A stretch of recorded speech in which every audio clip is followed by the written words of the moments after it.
Current state of Spider-Man comics have been in a weird limbo lately, ever since the Nick Spencer run of the beloved character ended, leaving the fans satisfied to see what the future of the web slinger will be next. And then we got the Beyond storyline, where an evil corporation called the Beyond Corporation decided that they want to get into the superhero business, and to do that, they need a superhero of their own.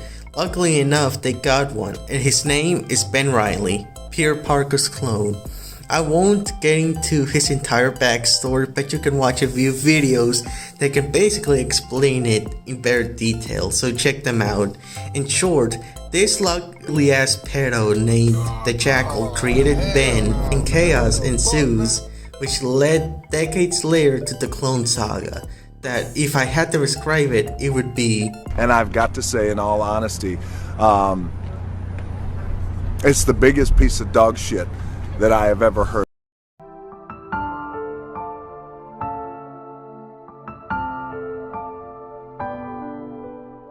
Yeah, so anyways, the Beyond storyline was pretty solid, with some memorable moments along with one of the best team-ups I have ever read. Getting to see Mary Jane and Felicia interacting and working so well with each other was so fun to experience. I loved their chemistry and dynamic. It was really refreshing to see like them basically getting along and becoming friends with. I have to say, it was really cool. And yeah, I also have to mention this panel. I thought it was edited at first I saw it, but nope, it wasn't the case. It's actually real and canon. In this panel, I awakened something in people, including myself, and made them feel things. Yeah, let's leave it at that. Ben gets in a huge chunk of his memories removed because he learned from Doc Ock. Beyond wasn't actually a good company. Who would have guessed? And the ending of the story is so what the fuck am I reading? And bada bing bada boom, Ben becomes Chasm. What a scary name. And Peter and MJ meet the one above all. I think that's him, or some yellow glowing guy, god guy. I don't know. One died. The end.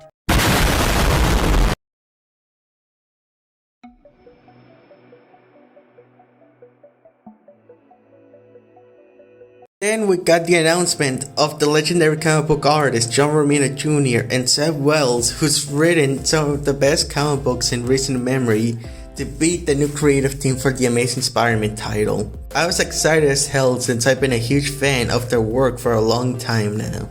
I was telling people that it has the potential to be one of the best runs of the character in recent years. Then we got a teaser page that said, what did Peter do? And everyone, including their mom, were speculating about what he did, and then the first issue came out. And it was very divisive, to say the least. We learned that 6 months have passed since the end of the Beyond story, and during those months, Peter did something bad, and him and the Fantastic Four are not on good terms anymore. Aunt May is mad at Peter, and Peter and MJ are no longer together, and she's married to someone named Paul and has kids with him that I assume are his. We still don't know for sure.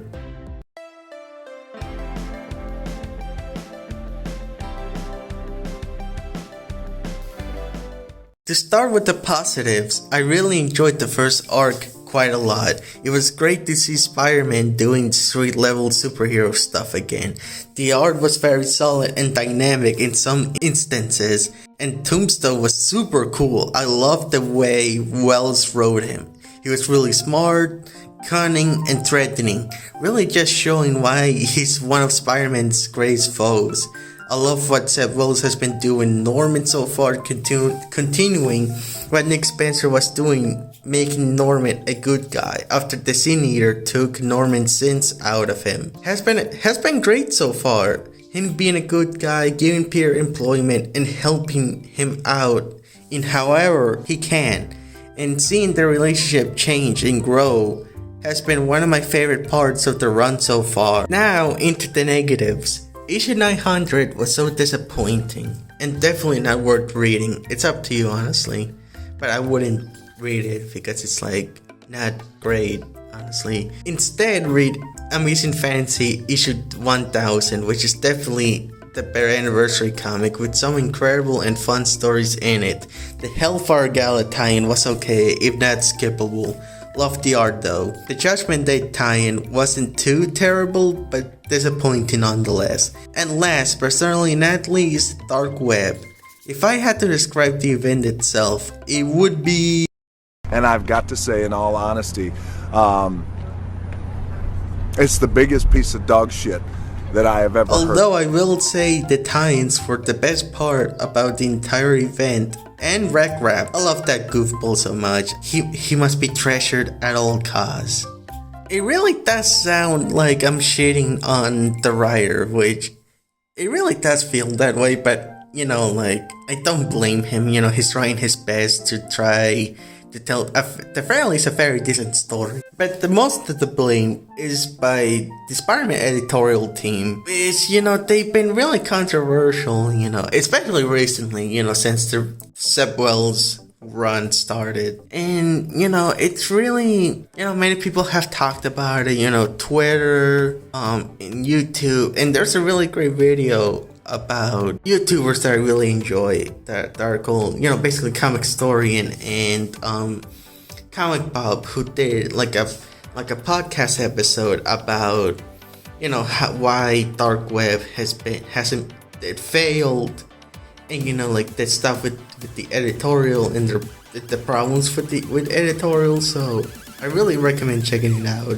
While the main run hasn't been perfect and Dark Web being so disappointing, I'm still somewhat optimistic that Seb Wells will deliver when we eventually get into what happened in those 6 months that's starting in March. And hey, if you don't like the current run, then I'd suggest checking out the current Miles Morales run. It's been nothing short but amazing so far. And the Spider-Punk miniseries, that was super fun and really just super fun and cool. Have a great day and remember to drink plenty of water, and goodbye.